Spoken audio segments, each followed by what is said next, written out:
కరీంనగర్ నగరపాలక సంస్థలో ఒక బడా మోసం బయటపడింది. కార్యాలయంలో వాహనాలు అద్దెకి తీసుకునే విషయం తప్పులు తడగ్గా మారింది. అక్కడ రిసార్ట్స్లో ఉండే వాహనాలు వేరు, అధికారులు వాడే వాహనాలు వేరు. చలాలను కట్టరు, ఫైన్లు క్లియర్ చేయరు. కానీ ప్రతి నెల వాహనాల అద్దె మాత్రం అకౌంట్లోకి చేరుతుంది. అడిగేవాళ్ళు లేకపోవడంతో ఇష్టారాజ్యంగా వ్యవహరిస్తున్న నగరపాలక సంస్థ వ్యవస్థపై ప్రైమ్ లైన్ స్పెషల్ ఫోకస్.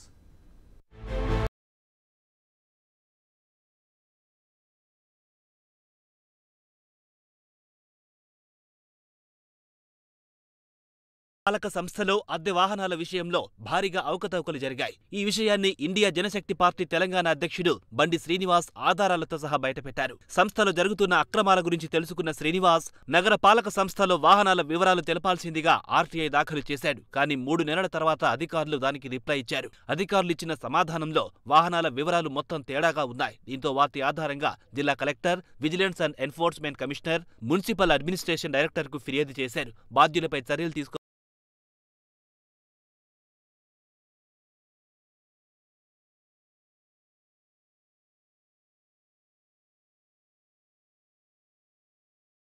కార్యాలయంలో వాడుతున్న వాహనాలు వేరు, అధికారులు ఆర్టీఐలో తెలిపిన వాహనాలు వేరంటూ రికార్డులో వేరే వాహనాలు చూపిస్తూ అధికారులు మాత్రం సొంత వాహనాలను వాడుకుంటున్నారని తెలిపారు. వాడుకలో ఉన్న 21 వాహనాల్లో ఏ ఒక్కటి కూడా కార్యాలయాల్లో లేవు అన్నారు. కొన్ని వాహనాలు హైదరాబాద్లో తిరుగుతున్నాయన్నారు. ఈ వాహనాల్లో ఒక ఆటో కూడా ఉందన్నారు. కార్యాలయంలో అధికారికి ఆటో కేటాయిస్తారా అంటూ ప్రశ్నించారు. అద్దె వాహనాల కోసం ప్రభుత్వం నుంచి వచ్చే నిధులు దారి మళ్లించేందుకు ఇలా తప్పుడు రికార్డు క్రియేట్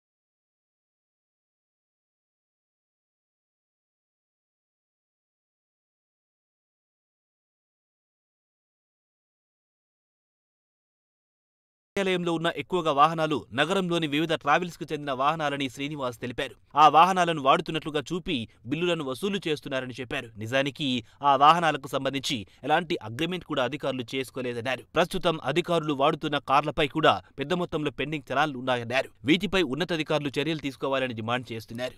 21 వాహనాలను అద్దె ప్రాతిపదికన తీసుకున్నట్లు తీర్మానం నెంబరు 1342 తేదీ 31/3/2022 మరియు తీర్మానం నెంబరు 1562 తేదీ 30/7/2022 ద్వారా 21 అద్దె వాహనాలను అద్దె ప్రాతిపదికన తీసుకున్నట్లు వాళ్ళ సమాచారం తెలియజేయడం జరిగింది. అయితే అద్దె వాహనాలు తీసుకునే ముందు వాహనానికి సంబంధించిన యాజమాన్య వివరాలు, pollution, insurance, tax plus RTA challenge ఏమైనా పెండింగ్లో ఉన్నాయో అని చూసుకున్న తర్వాతనే వారు దాన్ని అప్రూవ్ చేయాల్సి ఉంది. కానీ ఎటువంటి అప్రూవింగ్ అనేది ఏది చేయకుండానే వాళ్ళు ఏం చేశారంటే వాటిని పరిశీలించకుండానే వాళ్ళు తీర్మానాన్ని ప్రవేశపెట్టి దానిని గౌరవ అధ్యక్షులు గారు ఆమోదం తెలపడం జరిగింది. అందులో గౌరవ మేయర్ గారి వాహనం AP 07Y5488గా చూపెట్టారు. కానీ వాహనంలో ఆయన తిరగడం లేదు. దానికి సంబంధించిన ఫిట్నెస్, ఇన్సూరెన్స్ కానీ దానికి లేవు. ఆయన తిరుగుతున్న వాహనం TS 02 EQ 7227 ఇన్నోవాలో తిరుగుతున్నారు. అది నగర ప్రజలకు తెలుసు. మరి ఇవన్నీ చూడకుండానే గౌరవ మేయర్ గారు మరి ఏ రకంగా తన వెహికల్ను పరిశీలించకుండానే గౌరవ మేయర్ గారు తనకి ఆమోద ముద్ర ఇలా వేశారో సమాధానం చెప్పాల్సిన బాధ్యత వారిపై ఉంది. అదేవిధంగా ఇందులో ప్రతి వెహికల్ని పరిశీలిస్తే ఒక వెహికల్ TS 11 UC 0809 అని వెహికల్ అసిస్టెంట్ సిటీ ప్లానర్ గారు తిరుగుతున్నట్టుగా మాకు చూపెట్టడం జరిగింది. ఆ వాహనం కూడా పరిశీలిస్తే అది హైదరాబాద్లో తిరుగుతున్నటువంటి 3 వీలర్ ఆటో.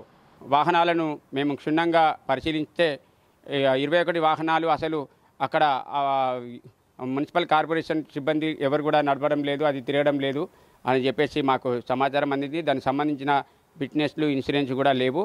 గౌరవ మేయర్ గారికే కాకుండా కమిషనర్ గారి వెహికల్ కూడా ఉంది. అదేవిధంగా తప్పుడు దరకగా అన్ని సమాధానాలు చూపెడుతున్నారు. అదేవిధంగా గౌరవ డిప్యూటీ మేయర్ గారిది అదేవిధంగా ఉంది, డిప్యూటీ కమిషనర్ గారి అదేవిధంగా ఉంది, మొత్తం ఎంప్లాయీస్ అదే రకంగా ఉంది. కాబట్టి దీని మీద గౌరవ CDMA గారు మరియు ఎన్ఫోర్స్ అండ్ విజిలెన్స్ డిపార్ట్మెంట్ వారు వెంటనే చర్యలు చేపట్టాలి. తక్షణ విజిలెన్స్ విచారణకు ఆదేశించాలని జిల్లా కలెక్టర్ గారిని కూడా కోరుతున్నాను. కాబట్టి ఈ కుంభకోణంలో ఎటువంటి అధికారులు ఎవరైనా కానీ, ప్రజాప్రతినిధులు ఎవరైనా కానీ వారిపైన చట్టపరమైన చర్యలు తీసుకోవాలని ఇండియా జనశక్తి పార్టీ రాష్ట్ర అధ్యక్షునిగా డిమాండ్ చేస్తున్నాను. కార్యాలయంలో వాడుతున్న అన్ని వాహనాల డాక్యుమెంట్లను తనిఖీ చేయాలని శ్రీనివాస్ డిమాండ్ చేస్తున్నారు. ప్రతి వాహనంపై పెండింగ్ చలాన్లు ఉన్నాయంటున్నారు. నియమాలకు విరుద్ధంగా తప్పుడు పద్ధతిలో రికార్డు క్రియేట్ చేసి నిధులను దారి మళ్లిస్తున్న అధికారులపై చర్యలు తీసుకోవాలని డిమాండ్ చేస్తున్నారు.